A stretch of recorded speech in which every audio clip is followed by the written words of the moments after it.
کہ یہ لوگ 40 سال گزارنے کے بعد جب وہاں سے چھوٹے تو ان سے کہا گیا تھا کہ تم اس شہر میں سجدہ کرتے ہوئے اور توبہ کرتے ہوئے داخل ہونا، مگر انہوں نے اس حکم کو بالکل بدل ڈالا اور بجائے سجدہ کرنے کے گھسٹتے ہوئے داخل ہوئے۔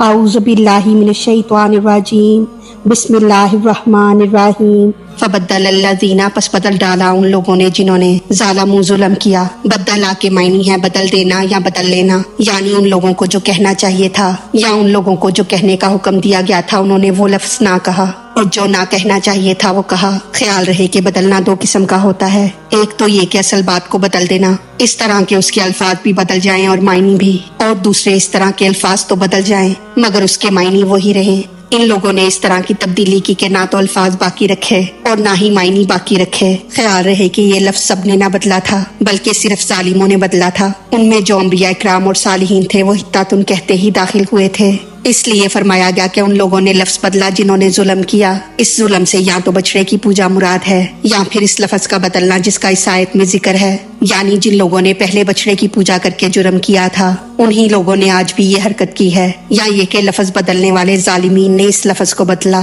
باقیوں نے نہیں۔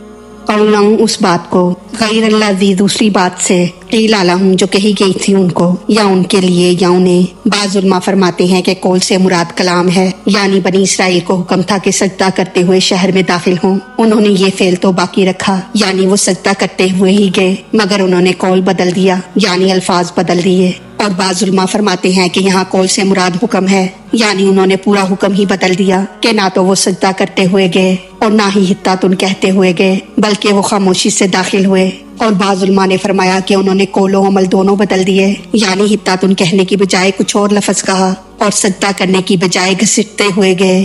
تفسیر روح البیان نے اس جگہ لکھا کہ حق تعالیٰ نے وہ دروازہ نیچا کر دیا تھا تاکہ ان کو خود بخود جھکنا پڑ جائے، لیکن پھر بھی یہ لوگ بیٹھ کر گھستے ہوئے داخل ہوئے۔ تفسیر کبیر نے فرمایا کہ انہوں نے کہا کہ موسیٰ علیہ السلام ہم سے حتاتن کہلوا کر کھیل کر رہے ہیں، اس لیے ان کا یہ کام کفر قرار دیا گیا اور جس سے ان پر عذاب آیا۔ معلوم ہوا کہ پیغمبر کے کسی قول و فعل کو برا جاننا کفر ہے، یعنی وہ خاموش تو نہ گئے، کچھ کہتے ہوئے ہی گئے، مگر انہوں نے وہ نہ کہا جو ہم نے بتایا تھا بلکہ اس کے بدلے وہ بات کہی جو ہمارے حکم کے خلاف تھی۔ معنی، الفاظ، مقصد سب ہی بدل دیے۔ حدیث شریف میں ہے کہ وہ حنطتن کہتے ہوئے گئے، یعنی ہم کو گیہوں اور جو دے۔ فانزلنا، پس نازل کیا ہم نے یا اتارا ہم نے، الذین، ان لوگوں پر جنہوں نے ظالموا ظلم کیا یا ظالم، رجزم، عذاب، من السماء، آسمان سے، یعنی ان پر فوراً ہی بلا تاخیر آسمان سے عذاب نازل ہو گیا۔ یہ عذاب صرف مجرموں پر ہی آیا تھا، نیکوکار اس سے محفوظ رہے تھے، یعنی جس آسمان سے ان پر من و سلوہ جیسی نعمتیں آئیں اسی آسمان سے ان پر طاعون وغیرہ کا عذاب نازل ہوا۔ بما کانوا، کیونکہ تھے وہ، یفسقون، وہ نافرمانی کرتے، یعنی ان پر یہ عذاب اس لیے آیا کہ وہ نافرمانی کرنے کے عادی ہو چکے تھے۔